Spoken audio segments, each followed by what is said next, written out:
Hello, everyone, and welcome back to Bommer and Griffin. Today is a very special podcast because this is our Halloween one, basically. It'll be coming out the day before Halloween. You know that because you're either listening to it on the day or maybe you are listening on Halloween because that's the day after. Once again, I'm joined by my lovely co host, Jackson. How are you, Jackson? Feeling a bit depressed. Wow, always good to curb the enthusiasm like that. I wonder if like the OBS even picked up how quiet that was. So yes, today we're talking about Halloween because it's kind of fitting, and we somehow haven't talked about this movie. Um, Now, despite its like cult background and how big of a movie it is, this is the second time I've ever seen it. I haven't seen It this was, movie heaps. yeah, I watched it once like 4 years ago and then once on yesterday. Yeah, that's about the same for me. It was like if I'm going to talk about movies, I have to see the first Halloween at least, and I did. I enjoyed it.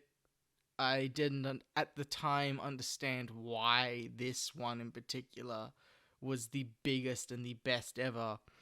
I mean, now I know because I have context of the time period and how this was really the first movie to do it like this. Yeah, no, there were not many like it at No, the well, time. I thought, oh, this is pretty standard and it follows a lot of the tropes of the genre, but it created the genre as far as I'm concerned. Like the Yeah. tropes about like the teens that have sex get killed first. Was there really like a slasher genre before this? Like at all? I'm not sure. I When did the first Friday the 13th movie come out? It was after Halloween, It I was know after. that. Yeah, well, Um, I know it was new to everybody. I mean, I found out that like yeah, the it first Friday introduced was 2 years after 2 this. years after. Yep. This was Um 1978, by the way. yeah, and I found that this movie introduced the holiday of Halloween to so many places around the globe that had never heard of it. Uh, Spain is one off the top of my head that had no idea what Halloween was. In a lot of European countries, it was renamed because Halloween just wasn't, a holiday. They renamed it to things that would better suit the same kind of understanding. If that makes any sense at all. Um, Yeah.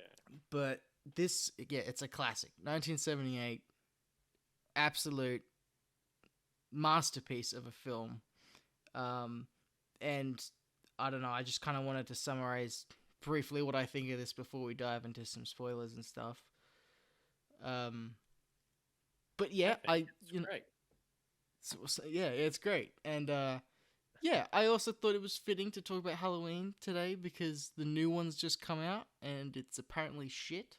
So I mean, how many new ones are there? There was like one in like 2018, maybe like 2016, and one in, 2018 we had one.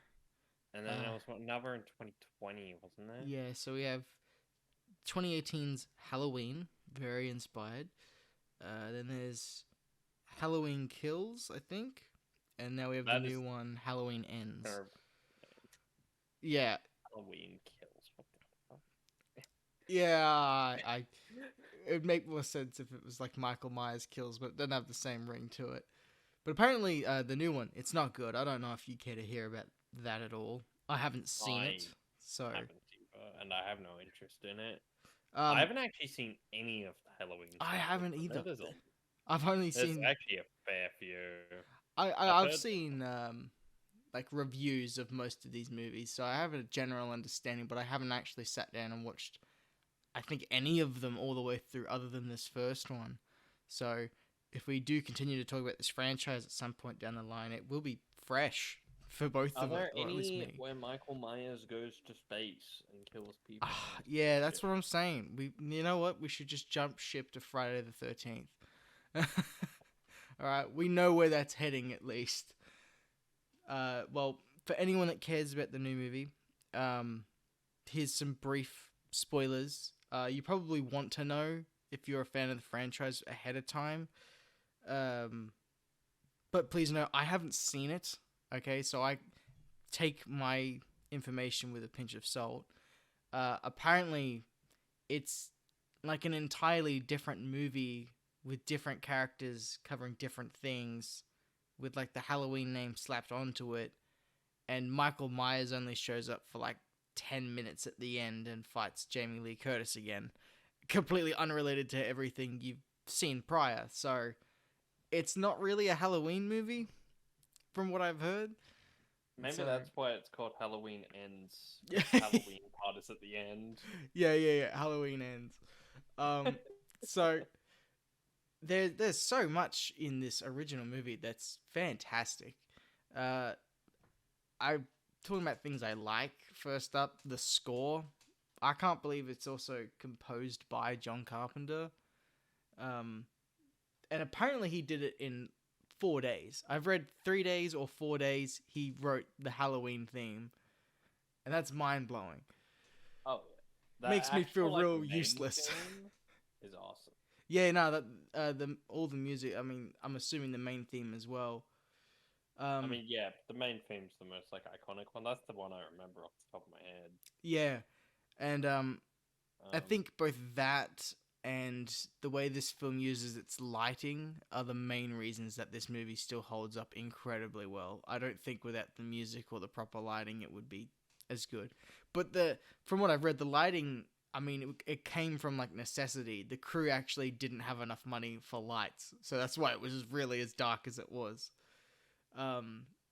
Just no budget for it. In particular, a scene I that stands out to me is the scene where you kind of like it's towards the very end. Spoilers, everyone, for this movie. You should leave if you have not seen it. Please go out and watch Halloween. But the shape of Michael Myers' mask coming through like the darkness towards the very end, and you can just kind of see it, you know, when like because you've clearly got Jamie Lee Curtis there in the scene, and then just to her right in the dark, you can just make out the mask, and it just slowly starts being illuminated. You know, I really like the director of photography, Dean Cundy, sorry. Really likened that scene to kind of how if you walk into a dark room and it's your eyes have to adjust to the dark before you can start to kind of see. That's what the scene was like to him, and I think that's great. I think another thing I really love about this is the fact that it just doesn't hold up. Like, it's constantly going. Like... Oh, you mean like it doesn't... The pacing doesn't stop. I kind of with, I guess just with Michael Myers, like... Yeah, no, okay. Because when you said, oh, the thing about this movie is it just doesn't hold up, I was like, wait, what the fuck are you saying? Sorry. No, I mean that, like, in terms of Michael Myers as a character, it's like his foot is constantly on the throat of this movie. It's not you don't see him for 30 minutes. Every 5 or 10 minutes, he's showing up. And I like that it very early on establishes that he can be anywhere at any time. I think it's masterful the way that that's done at the start, that he can just be there anywhere all the time. So that later on, for like the entire second half or last 2/3, you're more on edge than you would be with a normal movie because you don't know with this guy. With other horror villains, there's a bit more rules and stuff. With this, he could be anywhere.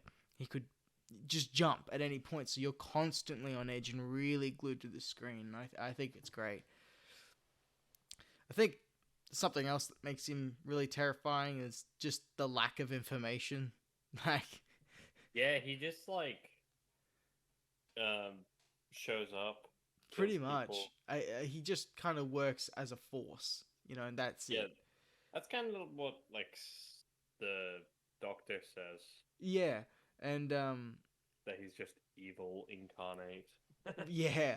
Which I guess is his medical opinion.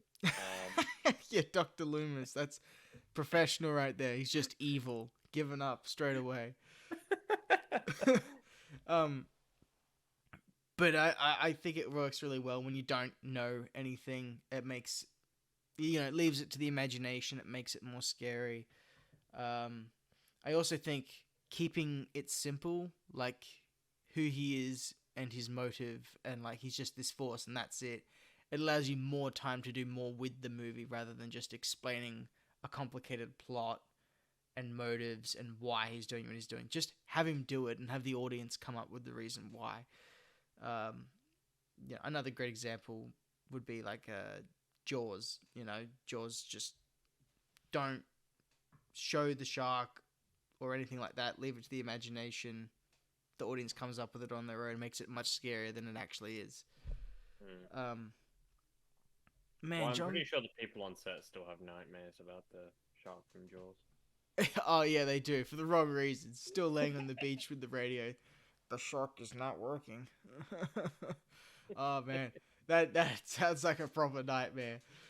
Can't you imagine that? Spielberg is like his nightmares.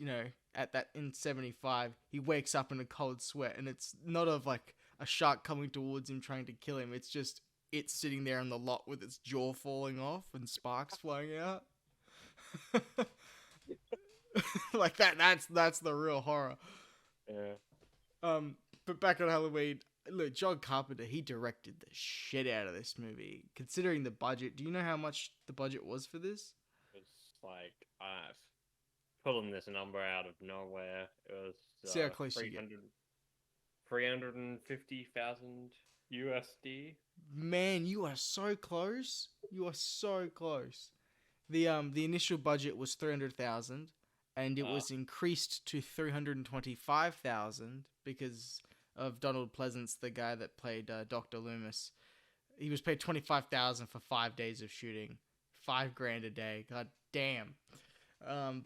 Pretty good job. Yeah, but you were pretty close, man. $25,000 off. That is not bad, considering these movies sometimes the budgets are millions of dollars. You did pretty fucking good.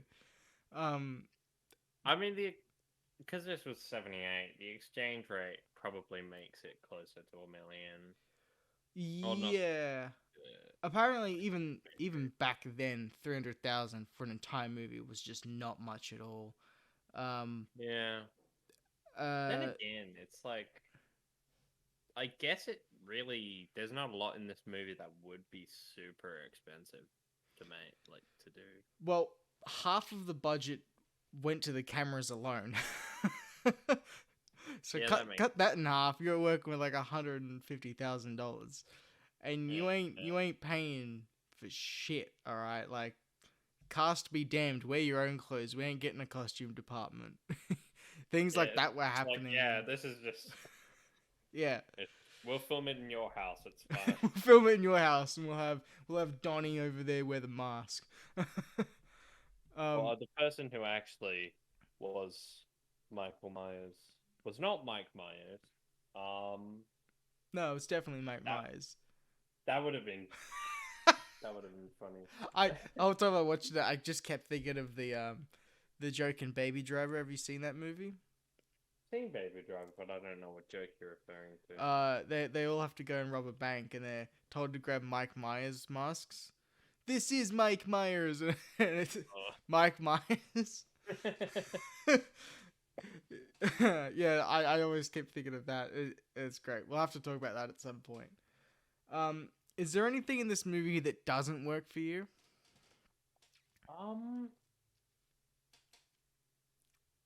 No, not really.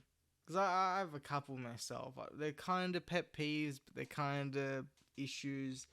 For me, jumping into a pit of fire ready for the internet to kill me. The acting isn't perfect. Some of it just does not hold up. It's rusty. And I don't, like, want to ridicule them in a way that, like, why couldn't that be better? You're working with $300,000. I get it. But as far as the movie goes, some of that doesn't hold up. And I think a big mistake, this is just a choice that they made. I don't like the fact that we see underneath the mask at the end. Personally, I just wish we never saw his face. Yeah. I can. Because at the end, he gets stabbed, and then just gets right back up, kind of, supernaturally. But then taking that mask off, kind of.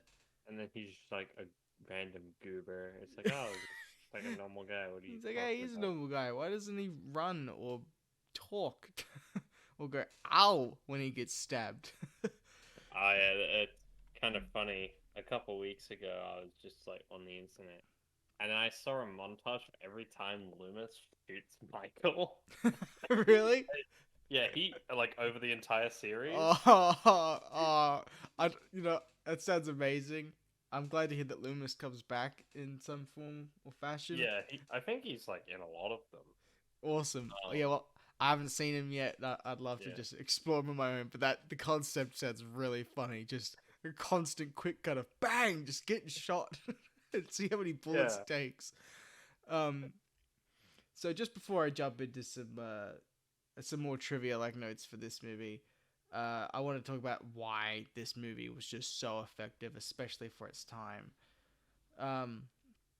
We're hot off the Vietnam War, and that didn't go so well. So people didn't want to acknowledge, what had just happened in real life, and wanted to really project, a very happy facade, the 70s, the way that they were, to just not think about it, forget about it, enjoy our lives the way they are. This movie was like an intrusion of that happiness. And the way a lot of these movies were done, none of them had ever been done in like a neighborhood or the suburbs. They were generally considered safe places to live. Maybe out in the middle of nowhere. Not my suburb. Oh yeah, no, the suburbs are dangerous now. But back then, if you were in the city, you don't know who you're gonna run into, or you're out in a random, isolated location, and then evil happens. But never just in neighborhoods and suburbs. And so, this movie was breaking ground with everything. People were all of a sudden terrified just to be in the house that they live in. Just to know that type of thing could happen. It could happen to you.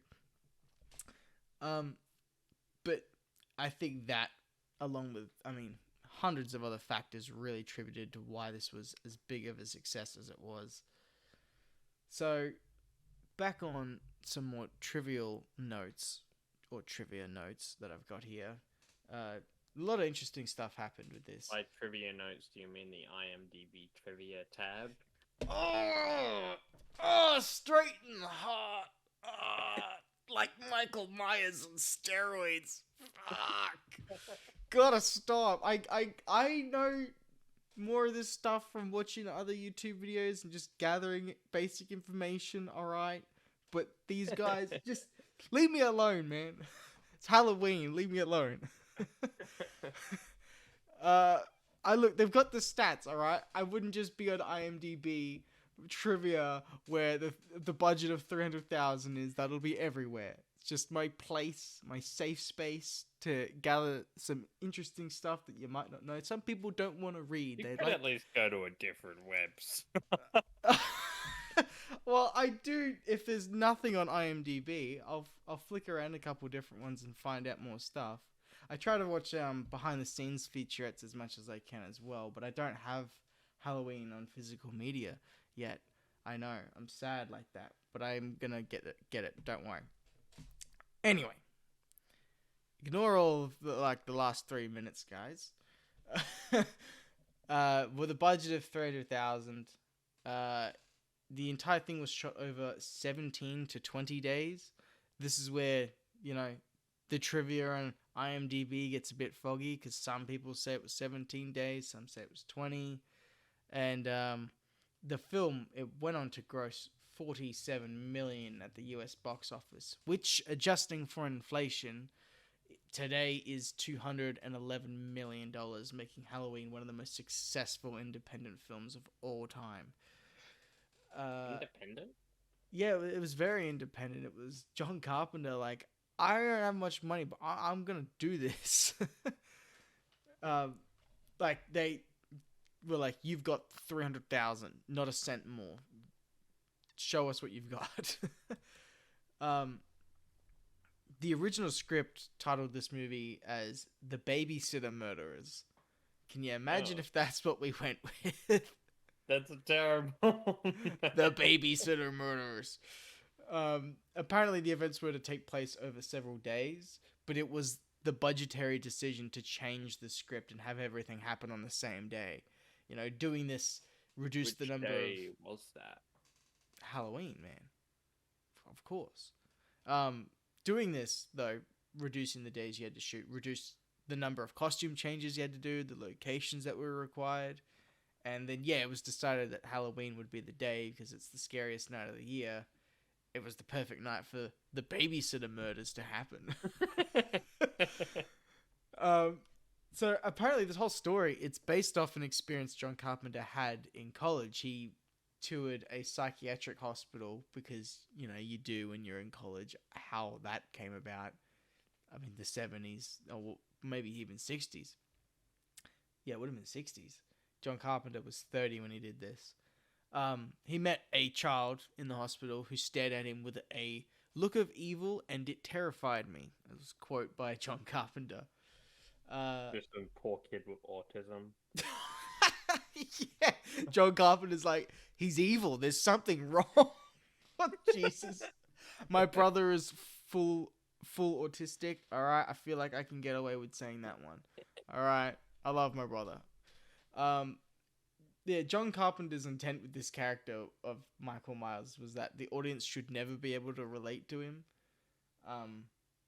I gather you did though still. Yeah. You know how people watch like Joker or Taxi Driver and they're like, "Well, he's literally me." Oh, he's a literally me character for you? Yes. Michael Myers is literally me. Mine has to be the lead from Nightcrawler with maybe a splash of American Psycho and a little dabble of Tyler Durden. Not much of Tyler Durden. I'm not that cool, but I need to watch Nightcrawler. It's on our podcast, man. Before the end of the year, guys, hang around. We'll talk about Nightcrawler. The stabbing sound effects in this movie. It's actually a knife stabbing a watermelon. But damn, is it effective. It sounds proper, like when he stabs that guy and holds him up against the wall. It just kind of leaves him there. I'm not sure how the physics really work on the knife. I mean, it's going to be a pretty big knife. Yeah. I mean, he wasn't a very big guy, so... Yeah, I suppose could have gotten through to the wall. Yep. I'm not sure how well it would have actually held his body weight up, though. Yeah, that's more what I meant. Especially seeing as it wouldn't have been very far in the wall. No. So as I mentioned earlier, half the budget was spent on Panavision cameras so that the film would have that scope of like a more bigger budgeted movie, which, you know, was a great choice that they made. The dialogue for the film, Deborah Hill wrote most of the dialogue for the female characters so that it came off much more natural how these people would actually talk.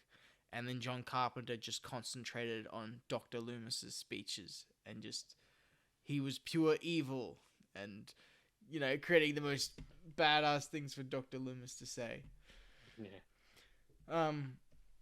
So John Carpenter's 30. He's got $300,000. He's gone out. He's made this movie. He brings it to an executive before it was finished without the music. And the executive's like, this is not scary. This is not scary at all. However, after the film was released, he watched it again and changed his mind because the score adds that much to the film's atmosphere, which I think really just backs what I was saying earlier, that the music and the lighting are really what make this movie work so well. In particular, the music. There were audience members that would regularly block their ears with their hands because the music was that scary, supposedly. Christopher Lee, he was actually considered for the role of Dr. Loomis, but still John Carpenter was thrilled that Donald Pleasance would be doing it. there's a scene. I think you'll like this story. Where Donald Pleasance, Dr. Loomis himself, he consumed 2 bottles of wine before doing a scene. With the one where he's with the nurse in the car talking about Michael. And John Carpenter, he's sitting there and he's just terrified. Like, oh god, is he gonna be incomprehensible? Like he just had 2 full bottles of wine, and I only have so many days to shoot. But to him and the crew's amazement, he pulled it off. He smashed it. That's just how long he's been in the acting biz for. Isn't he driving a car? Is he driving or the nurse driving? Actually, that's a good question. He's like a driving instructor. He's also got pedals on his side. just to make sure. This was Jamie Lee Curtis's first feature film, and she was paid $8,000 for her efforts for the entire movie. $8,000. You know what? I'd do it for free, provided I got like free meals. I would definitely be there. I think I'm just hungry, man. I haven't eaten much today. Yeah, I haven't eaten since lunch either. We'll just have a podcast, just cooking. Just cooking. I don't have anything to cook. I was gonna have a bowl of Milo for dinner. Wait! A bowl of Milo. Yeah, you know Milo cereal. I'm with you. Milo cereal. I thought you were just gonna have a bowl of just powder. I mean, I actually do have some. So No, you don't have to do that. This harkens back to a long-running gag where you eat crazy cereals and I just listen to you eating crazy cereals, which sounds even stranger without context, but just through random conversations we've had like this.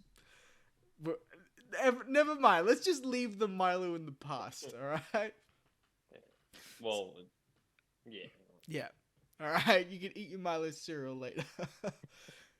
So, the movie that Tommy and Laurie are watching in this movie is The Thing from Another World, which John Carpenter went on to direct the remake of The Thing, which I think I still prefer over this. Yeah, I was gonna say, I still think that's like his best movie. Yeah, I also watched The Thing, like 4 or 5 days ago or something, and yeah, it's just amazing. I got to see it in 4K for the first time, and my god, do Rob Bottin's special effects just shine. I presume he's the guy who made like the practical effects. Yeah, man, the guy that got hospitalized for just working that goddamn hard. Legend. Absolute legend. So the original Thing, I have not seen the 2011 remake.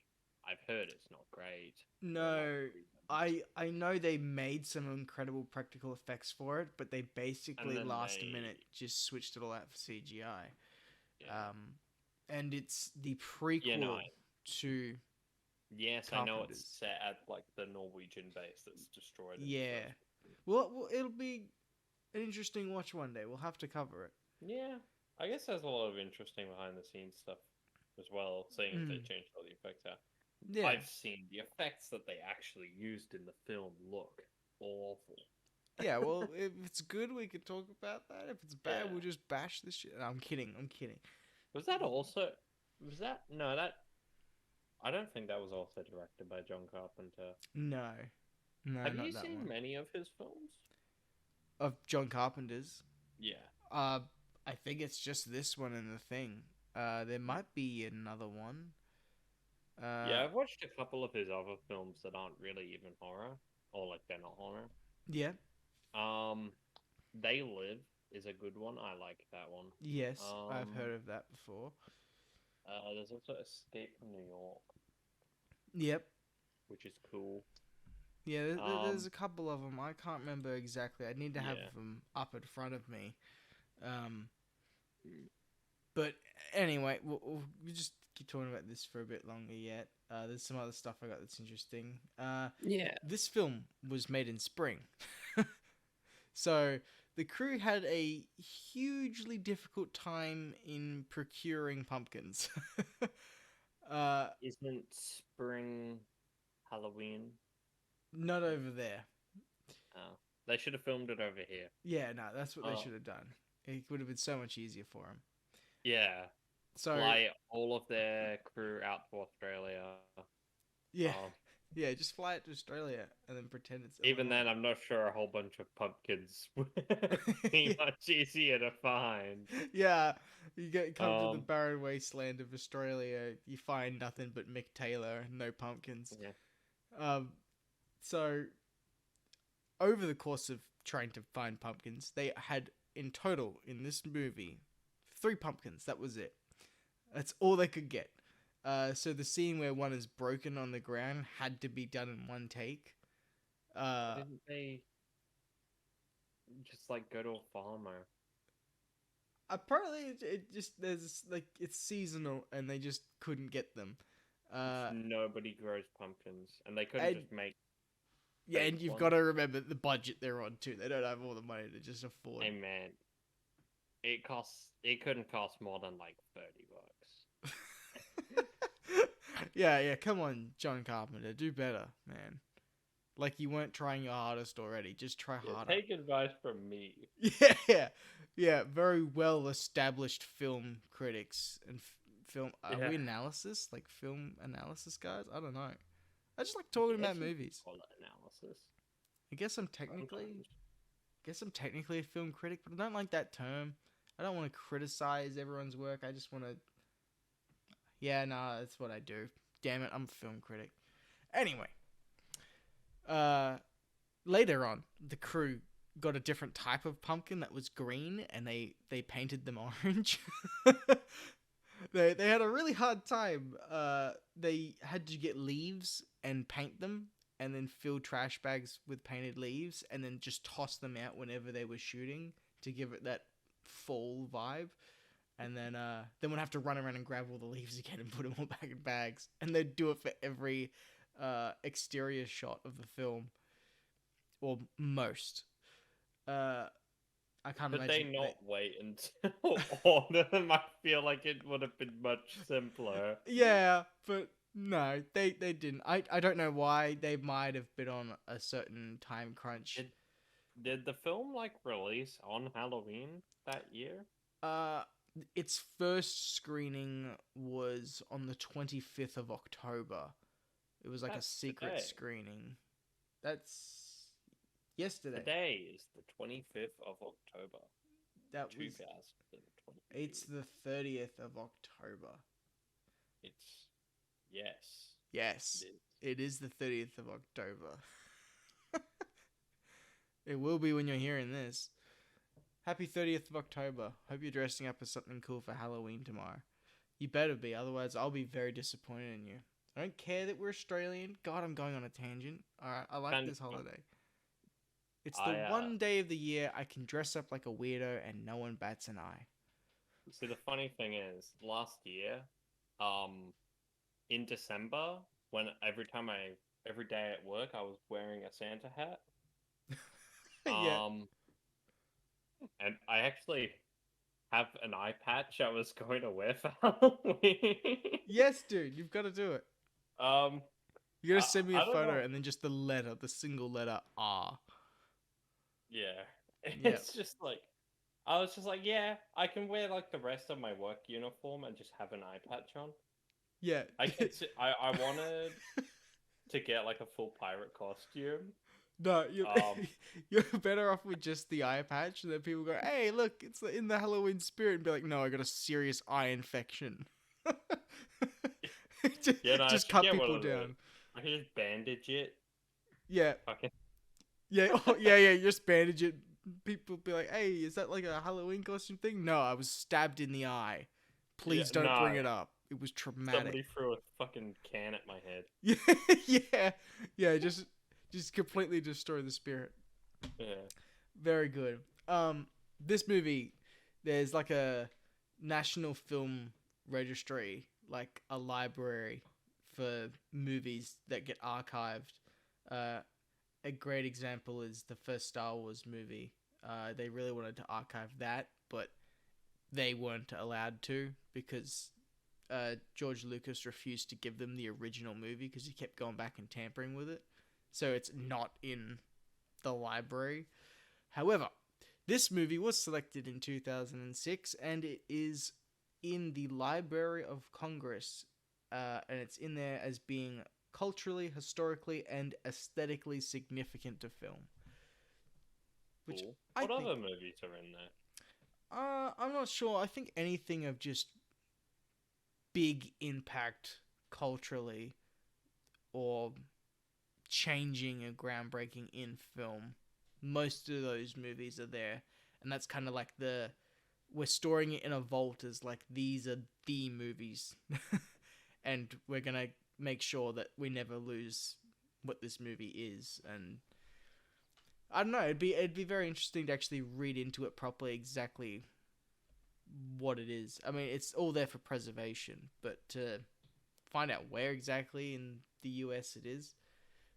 But anyway, Yeah, alright. I've got a fun yeah. fact in this. It's in the spirit of Halloween. I just like opened up my phone because I was gonna search up about this Y- like Congress vault of movies. Yeah. And then when I open up Google on my phone, it has a bunch of news articles. Apparently, a few suburbs away, somebody found human remains in their garden. Um, Oh. I just thought that was fun. In the spirit of Halloween, you know. Jesus Christ. That's real, man. I had good old fun. Welcome to Australia. Mick Taylor's at it again. People don't even celebrate Halloween here. Oh, some It's do. like I have for I've years. never observed it, really. Because you probably haven't gone outside. Yeah, true. True. But like, it's kind of. I guess that's kind of me then, because my parents, well, like my mom mainly. I don't think my dad would have cared, but my mom was like, "Nah, Yeah, you're not going there's outside." some friends I got that are like they have very strict parents about, shut up, it's an American holiday, we don't do it. So I do get it. And I kind of just assumed that's what everyone was like. Well, I trick or treated twice in Adelaide, and Why didn't then you invite me? I was young, man. I don't know. I guess it just wasn't on the brain. I don't know. I was young. Now I feel left out. No, no. You can come over here and celebrate Halloween with me. You've got a day. You can make it. um. So I did that, and then I celebrated it here where I am now for.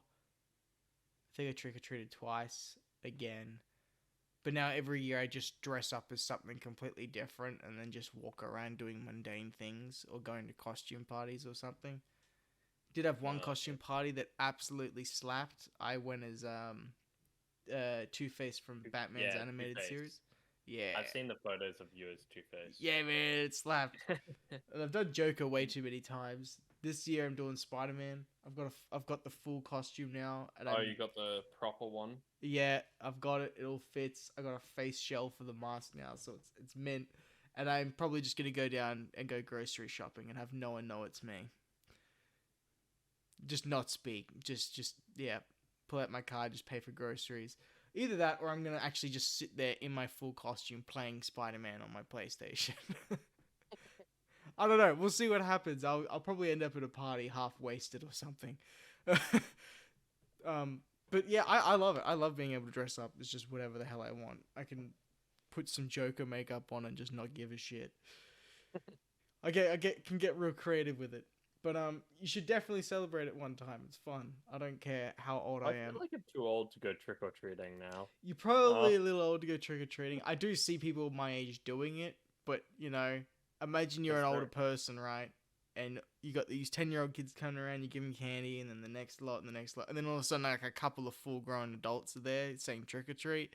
You don't want to be that group of people. There's like one or two of them around town where I live, and I remember seeing them when I was a kid. Like, aren't you a bit old to be doing it?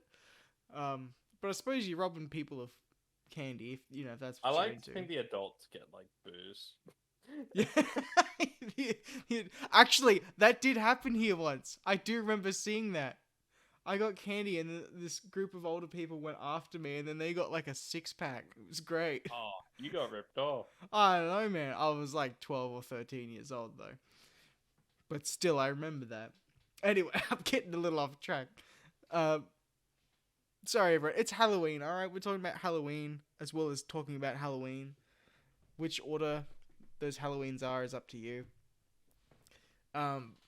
The actor that played young Michael Myers, he was never interested in pursuing like a full-time career in acting. He became a police officer in LA.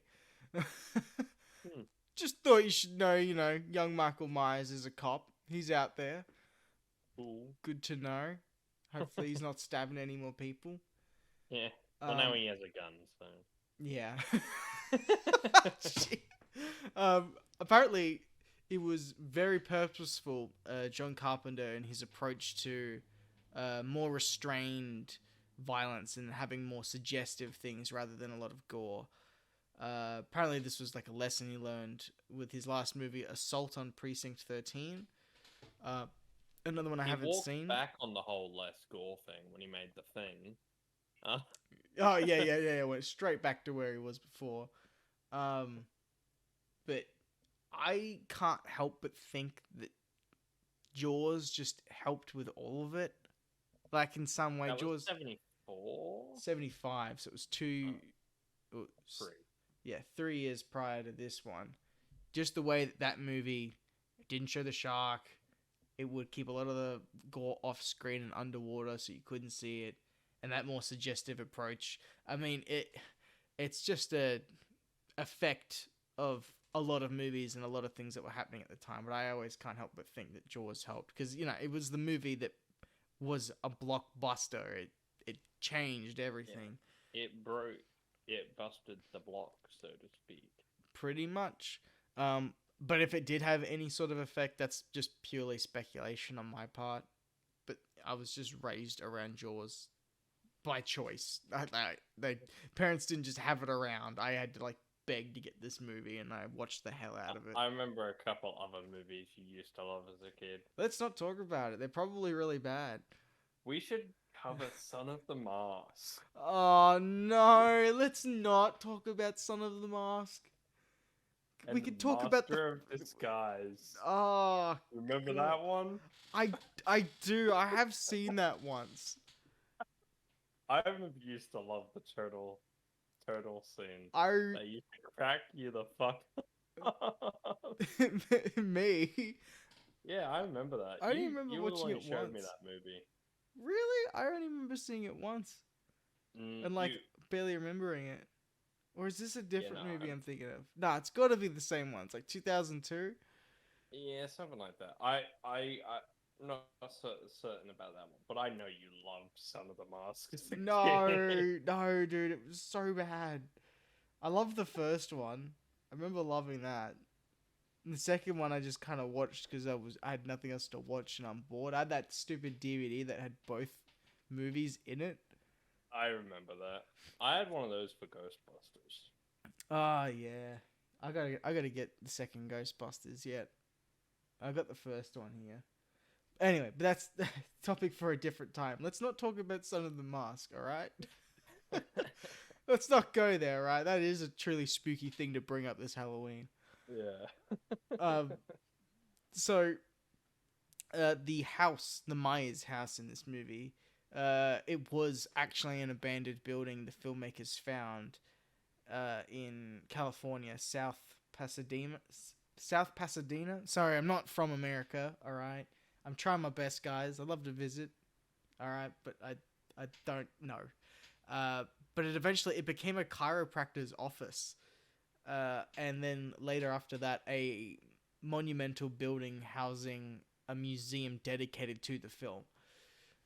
So that So wait, it was a chiropractor's office, but they didn't renovate it or anything, so it still looked like the house? I mean, that to me is unknown. I don't know. I think they must have changed it up to be an actual chiropractor's office, but then it later was changed again into a museum. So that's cool. Jamie Lee Curtis said in interviews that William Shatner was not initially happy with his likeness being used as the mask of Yeah, this it was. demonic, hideous serial I killer. don't even think it really looks like William Shatner. But No, yeah, because that's apparently, something we hadn't actually mentioned yet. That the mask itself that Michael Myers wears, it's y- like a bleached William Shatner mask to make it like. yeah, it was William Shatner and one other guy. I think from Star Trek or something. Um, but it was kind Leonard of like a Nimoy. combination of the both. But it's not. I'm getting really confused with it. But uh, she also said that Mike Myers, like, hey baby, uh, Yeah. he also was not happy that there was a serial killer who has the same name as he does. Why wouldn't you be? That sounds awesome. Yeah, Blake Bommer, famed serial killer. Yeah, I'd be happy with it. I suppose you'd hate getting it fucking confused all the time. I think it's a missed opportunity that Michael Myers didn't play him. I got it. Captain Kirk. That's who it's supposed to be. Um, that's where the likeness of the mask was supposed to be. It gets a little confusing. But apparently William Shatner, he didn't find out until years later that a mask bearing his likeness was like used as, Michael Myers' mask. Iconic horror movie. Yeah, he villain. had no idea. He then sued for past royalties. They settled out of court, and Shatner donated the settlement to charity.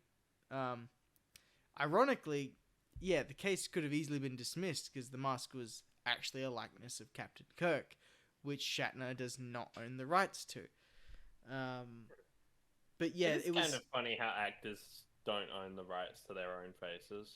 it's crazy, man. The way that like deep fake technology is now, and like copywriting your own face, that's another level that we're actually going to see in our lifetime. It's going to be pretty surreal.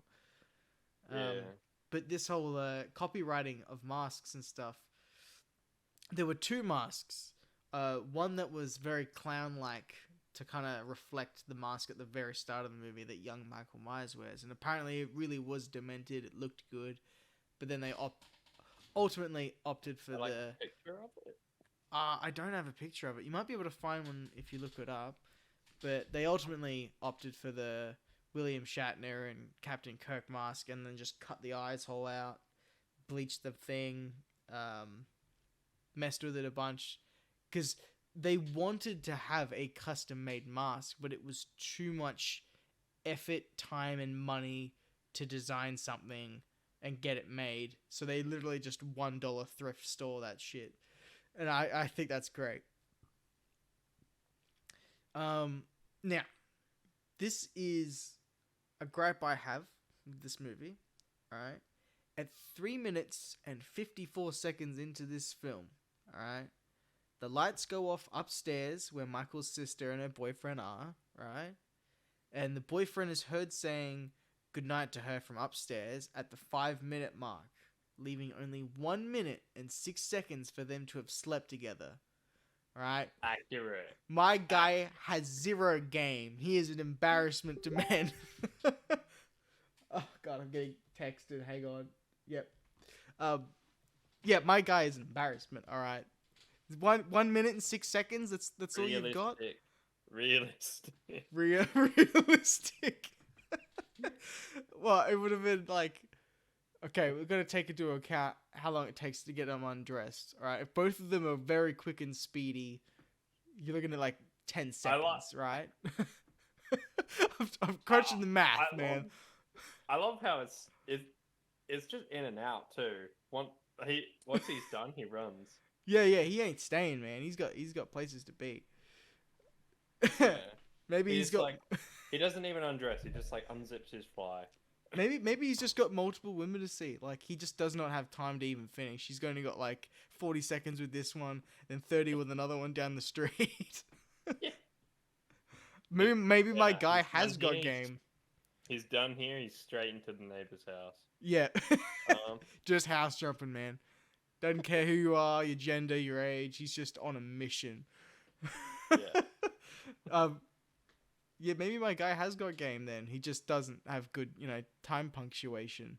Or time management is a better way of putting it. So there's a whole thing about this movie about... Alright, I just saw an ad for a realistic Bryan Cranston head mask that can deliver before Halloween. Yes, dude, yes. Just go to work as Walter White. Because you work in a car wash, right? Yeah. Yes, dude. You can sit there scrubbing tires with the Walter White mask. Come on, that is perfect. That is perfect. And then you could just all day be yelling, Jesse! Come on, that's amazing. I want to do that. I'll show up as Jesse. I don't even know if anybody at my work would get the reference. Oh, they'd have to. It's Breaking Bad. I'll show up as Jesse Pinkman and everything. I'll wear the baggiest clothes I can. Be, yo, Mr. White, how's the car washing going? Yeah, bitch. Wash the car. I also like how the listing for it is not called Breaking Bad Walter White month. It's called Breaking Bad Old Man Disguise. I'm actually thinking this probably pretty dodgy. Yeah, they probably can't with copyright rights get away with it. Yeah, so he's just an old man disguise. Used just like the one in the show. Oh, you know what I actually do want? What's that? Did you know that the underwear he wears in the first episode were sold as a souvenir or something? Yeah, really? Yeah. I know Brian, he they were sealed in glass, and there's a note from Bryan Cranston saying he didn't watch them. Really? That's amazing. Oh, I wish I knew that for the Breaking Bad podcast. Oh, that's awesome, though. I know that Aaron Paul kept a lot of souvenirs from the show, but I know Brian, he basically auctioned off everything. He didn't want to keep any of it. And yeah. Well, I mean, yeah, it's all worth a fuck ton, I imagine. Yeah. Like that bell that Hector used was sold for a crazy amount, wasn't it? It probably would be. I don't know. I'd love to check that another time. I got a couple more things on Halloween, and then we can talk about some other stuff. Now, yeah, apparently there's a thing with this movie, right, where it's apparently about your virginity, and if you're sacred and don't sleep around, that gave Laurie the power to overwhelm Myers or something. People were really trying to make it about that at one point. And Carpenter and Deborah Hill, they stated many times that they did not consciously set out to depict virginity as a way of defeating a rampaging killer. And that the reason that the horny teens all die is simply that they're so preoccupied with getting laid that they don't notice that there's a killer at large. That scene where he wears the bed sheet. Oh, awesome scene. I actually think it's one of the more creepy ones. That's the Halloween outfit to go with, man. But he has the fucking glasses on. No, I know. I don't know why he does that. That kind of humanizes him a little bit more. He thought it'd be funny. Yeah. But I was also just going to say, on the other hand, Laurie also spends a lot of time on her own and is therefore more alert of what's going on. So it's not about the virginity thing. That was Carpenter's explanation behind it. And well, he's just covering it up. Yeah. He doesn't want to reveal. He doesn't want to let you know. Message is. Yeah. That's for us three to know. All right. Well, there's probably more than three people. There's all the other people that are also listening. But, you're one individual on your own listening to us too. So it's between us. All right. The last thing, I'm obviously going to miss a lot of things with this movie. It's an absolute masterpiece, and you could just go one scene after another with it, really. But the last thing I wanted to talk about was the poster, the knife blade bending with the ridges of the jack-o'-lantern, or the pumpkin behind it. with the tagline, "The night he came home." Apparently, it actually contains several subliminal images in the whole thing. There's a blurred On the image poster? of There's a blurred image of a screaming woman that can be seen reflected in the knife. Just give me a second. I'm bringing it up. Yeah, you can check for me. 'Cause I haven't looked at it since I found this out. I've been very, very flat out. But yeah, apparently you can see a blurred image of a screaming woman reflected in the knife blade, and then a second screaming face can be seen in the shape of the hand gripping the hilt. And perhaps most remarkable of all is that the veins on the back of Myers' hand resembled the symbol of the Cult of Thorn, which feature in later sequel films. There's a lot going on with it, you know. Oh. I don't like I anything wonder that if can. that means. Does that mean the sequels were like in mind at the time? I don't know. I know the only one I'm But yeah, particularly I interested can in. see. Well, I'm not so sure about the one on the knife blade. It's a bit too blurry for you to be able to see anything. Yeah, well, apparently. The one on the hand is, yeah, I can see that. It's Yeah, got right. like the shape of I a mean, nose it'll and be mouth. in the video right now, so you'll be able to see it on the screen if you jump back to the tab where the podcast is because you're busy doing other things. I get it. Yeah, it's there apparently.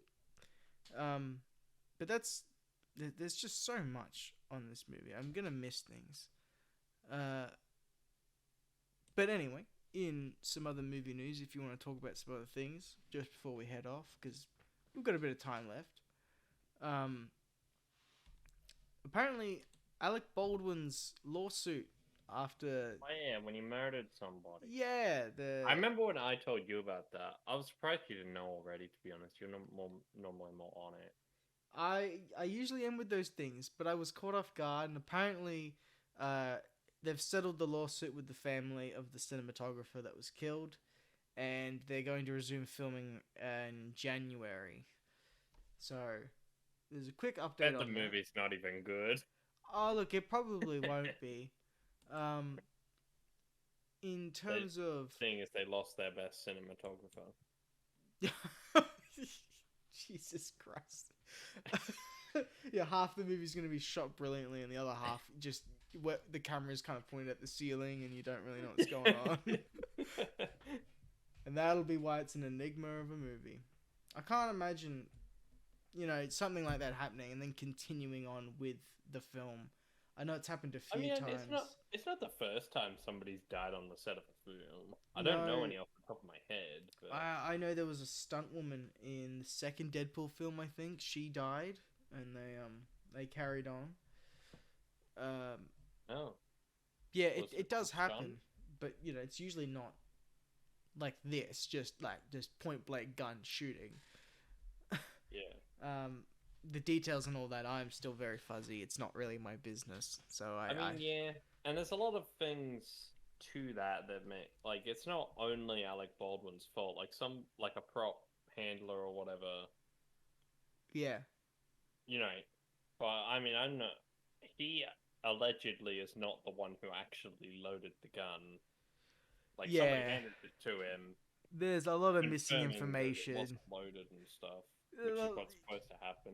Yeah, there's a lot of missing information because when something like that happens, everyone doesn't want to take the fall for that. I haven't really heard about it in a while, so I don't really remember a lot. No, but even so, if you're the props guy and you've fucked up, and then you've given it to Alec Baldwin and he shot someone, you don't want to put your hand up and say it's my fault. Everyone's gonna deny everything, and that's basically what had happened. Everyone wants to point fingers, and apparently it's all settled now. In the Marvel and DC news, James Gunn, you know who that is, right? Yes, he's the person who was a villain. He's evil. Total evil. Oh, wow. I mean, he's in the that Harley Quinn show. He's amazing, by the way. Yeah. The man he got fucking taken off of Guardians, didn't he? Yes, so he's responsible for Guardians 1 and 2. Then they found anti-Semitic tweets from 10 years ago and fired him from the third film. So he was like, fuck it, I'll work for the competitor. Went to DC, made The Suicide Squad, That's new the one. Without Jared Leto. Yes. And it's pretty good, but basically just got buried under other things that were happening at the time and didn't, succeed. It was a good time. I heard tons of people saying that was a really good movie. I still never got around to watching it myself. Well, that's what happened. A lot of people heard, oh, it's good, it's not a bad time, but people, I don't know, they were either burnt out on things, and basically that movie was a success. I hadn't watched the first one yet. Maybe we'll go there one day when I'm absolutely done and I feel like having a terrible time. Is the whole movie really that bad, or is it just Jared Leto? They hired the guys who cut together the trailer to edit the entire movie. It is not good. There's a lot of problems with that, but James Gunn, he did the newer Suicide Squad. Then, after having that much fun with John Cena, went off and filmed a spin-off show called Peacemaker, which is great.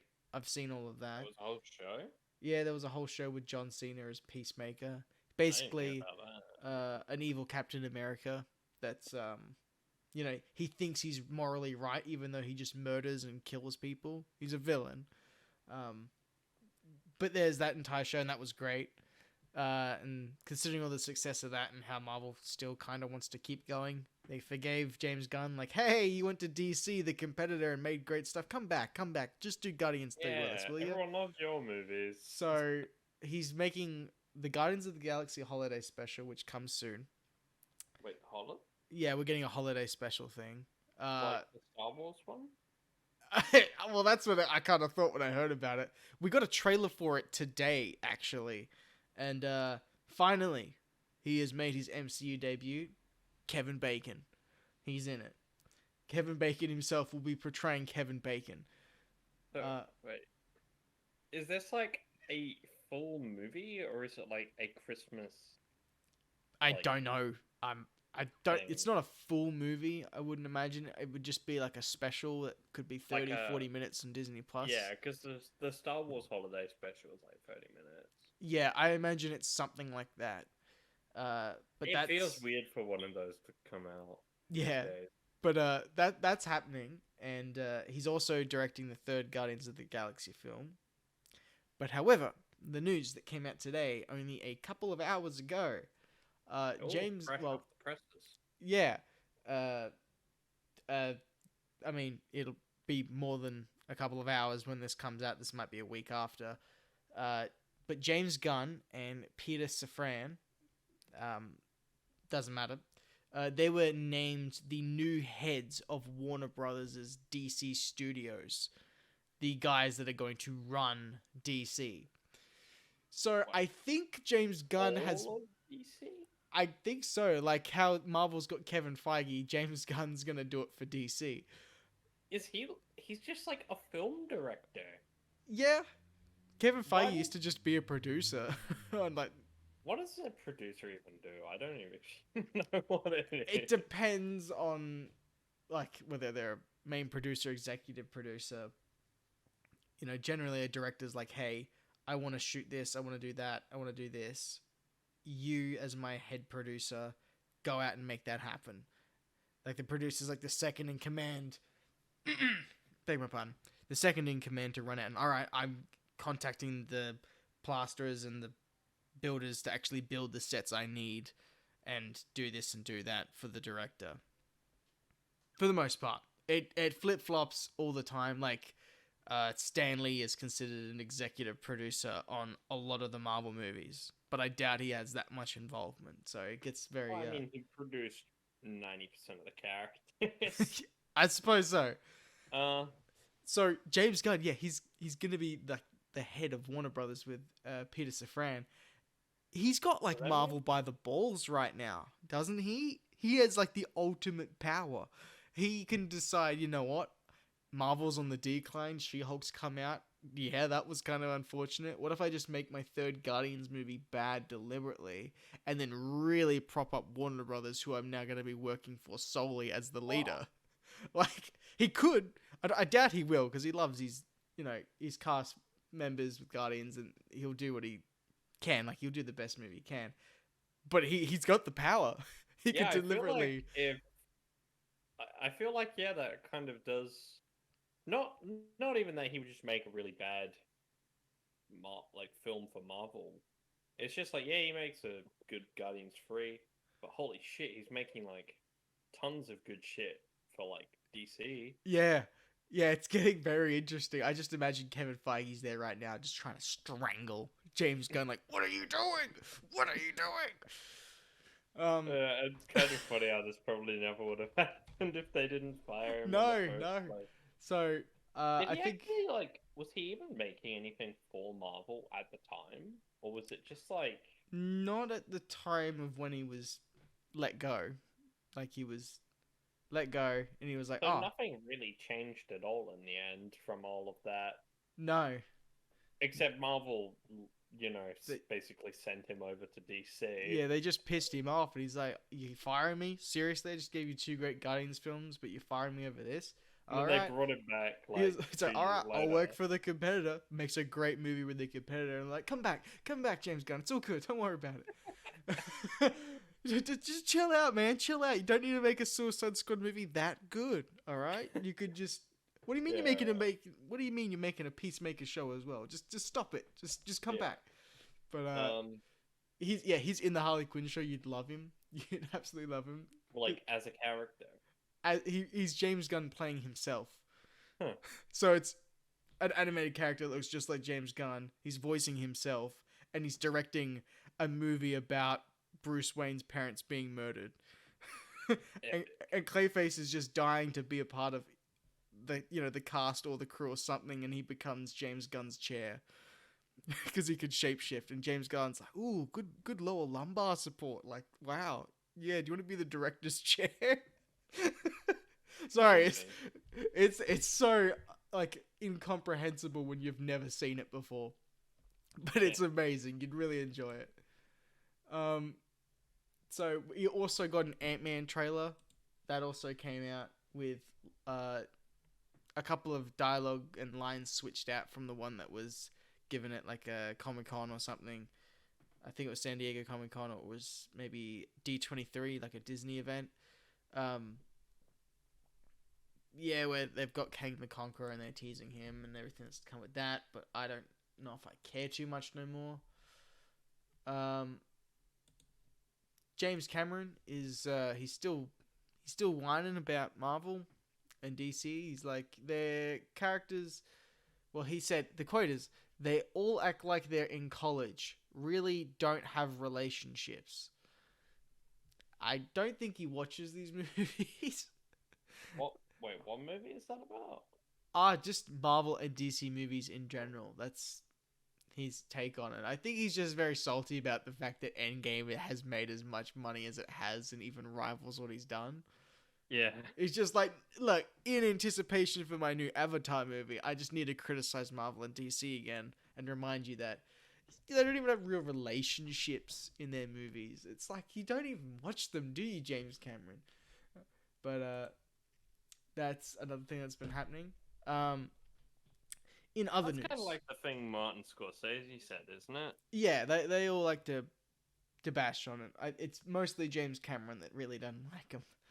But yeah, I don't think Scorsese just talks about them as if they're roller coaster rides. You know what I mean? You hop on, you cheer, you have a great time, and that's about it. That there's not much more to them. But you know, I mean, that whole that's Marvel not even universe.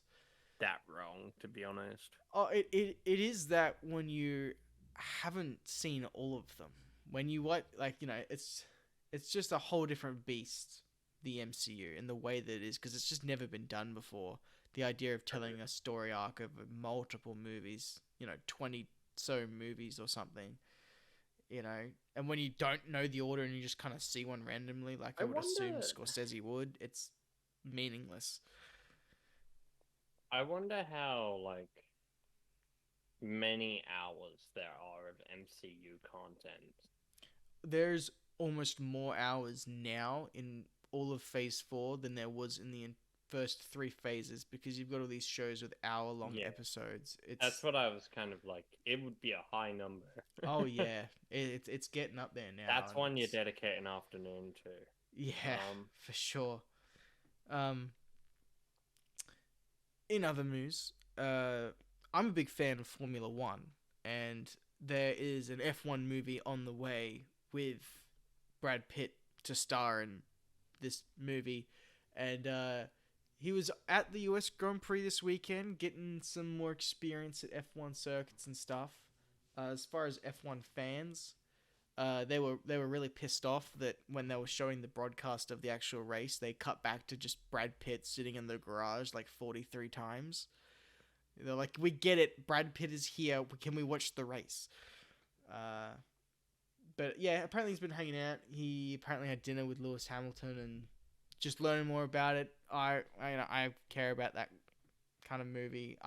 There's one called Rush with Chris Hemsworth that was really good, and interested to see what they're going to do over this new F1 movie.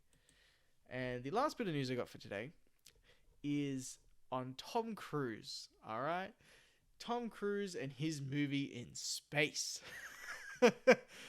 So apparently, I'm interested. Apparently, we've been given an update by the boss at Universal that they are going to do this, and they want the movie to not just be Tom Cruise is making a movie in space. Tom Cruise is taking us to space. He's taking the world to space. That's the plan, apparently. I'm going to space? Apparently, that's the idea. Shit. And I think they wanted it to be, a project that they developed with Tom. Like, they want it to be taking a rocket up to the space station and shooting, and hopefully having Tom be the first civilian to do a spacewalk outside of the space station. There's so much that's going on with this movie. It's amazing. The way that they were planning it, I'm just bringing up the article now because I can't remember all this off by heart, but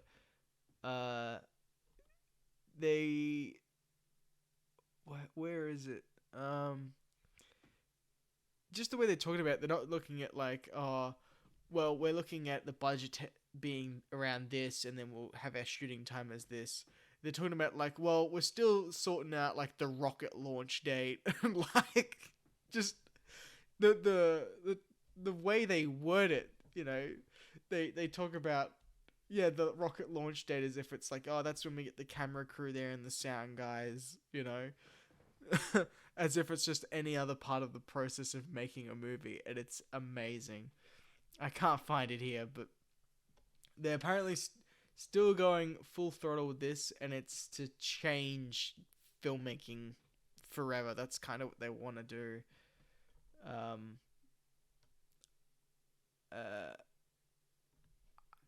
can't find it. I'm upset. But yes, the boss at Universal's like, we are doing this. The Mission Impossible actor will film it out of space. And I'm Is it a Mission Impossible movie? No. We have a new one coming called Reckoning Part 1, and then there'll be Reckoning Part 2, and then that'll be it, which all up will give us like 7, 8 Mission Impossible movies.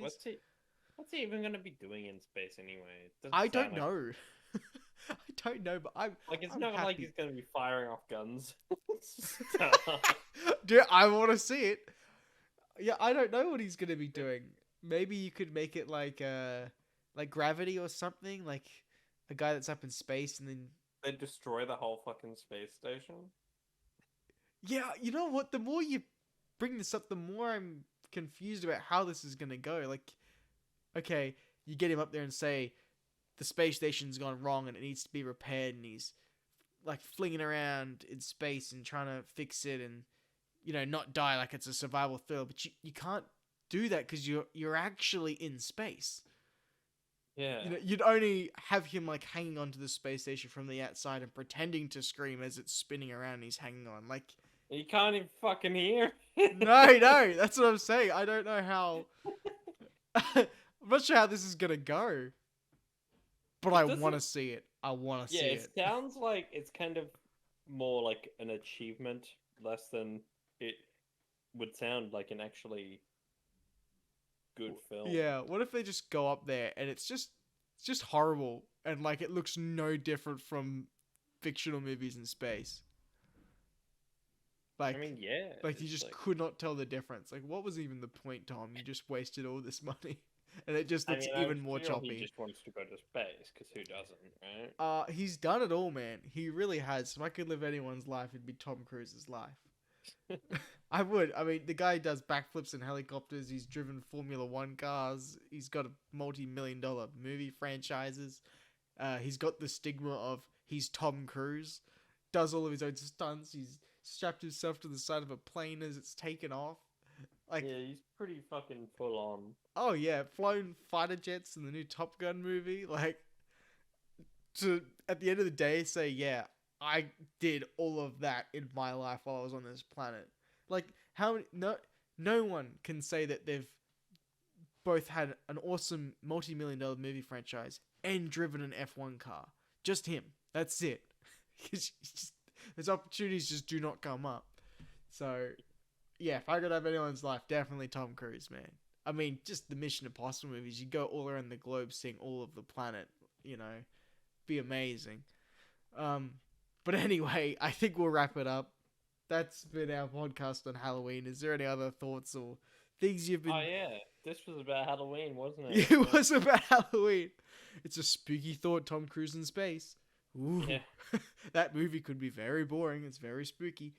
Yeah, Um, it's like, how do you do that? Because it's like building. Can you yeah, imagine building sets and stuff in space? yeah. You're getting it now. The more you think about it, the more you're like, how is this gonna work? Like, how are you gonna do a story? It's like there were going to be other characters, right? They were all up in space too. Yeah, it's like, they're trying to glorify, yeah, we're gonna send Tom Cruise to space. What about like the camera crew that's sitting in the back of the space shuttle with the lighting guys?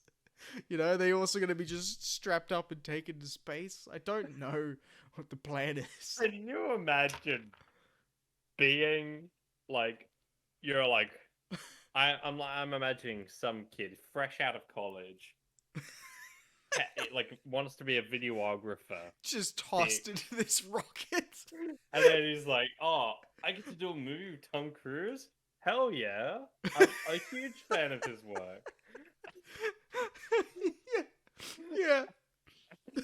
No seatbelt for you or nothing. You just Like, first day on the job, he just gets stuffed into a fucking rocket. like a fucking chimp, man. Just shot up there. You're like, well, I thought I was filming a movie. You are, It's like, buddy. yeah, See ya. you get to come back down when you've got a movie. Yeah, you get to come back for dinner and home when you're fucking done your work, alright? I'll see you in a couple of months. It's like, yeah, that entire crew is like going to be up there for several months. Like, I don't know how long they would have to, right? because it's not like they're working a 9 to 5 where they could just pop home Yeah, at the end yeah. of the day. Alright, see you later. Open the fucking sealed shaft. I don't know. I love the idea that young kid does all that, right? Goes up there, he's filming everything, he's working really hard to get the shots right because it's hard enough shooting normally. With zero gravity, it's even harder. Comes back down, they go to the premiere, and everyone's just applauding the fact that Tom Cruise went to space and filmed a movie, and not you, the guy that did it. Because when you watch this movie, it's just going to be Tom Cruise, right? Or for the most part. There could be side characters, I don't know, but like if it's just Tom Cruise, no one's going to acknowledge that the film crew went to space too. Anyway. Yeah. Well, we know. We know. We're thinking of you, Tommy. I'm assuming he's. Well, we're thinking of the people that aren't named Tom. Yeah, why did I come up with Tommy? That was the worst name. That made it sound like you were just talking about Tom Cruise. Yeah, I know.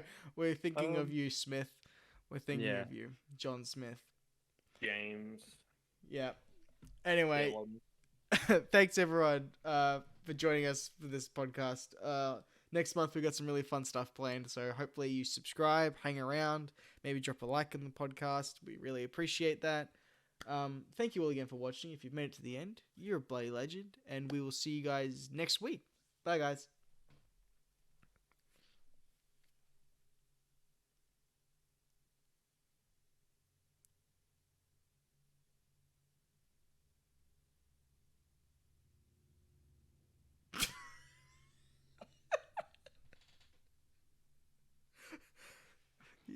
You gonna say goodbye? I did. Really? Yeah, I said bye. When? Like, fucking 30 seconds ago. I didn't hear it. What the fuck? Oh. I thought we were just holding an awkward silence and we were gonna see who bites first and whether you were gonna say goodbye. Yeah, I mean, I guess you spoke first. Yeah. I couldn't help Cool. it. The 30 seconds of silence, and I just, yeah, it was funny. All right. Yes, that means I won. All right, we'll see you guys later. Bye.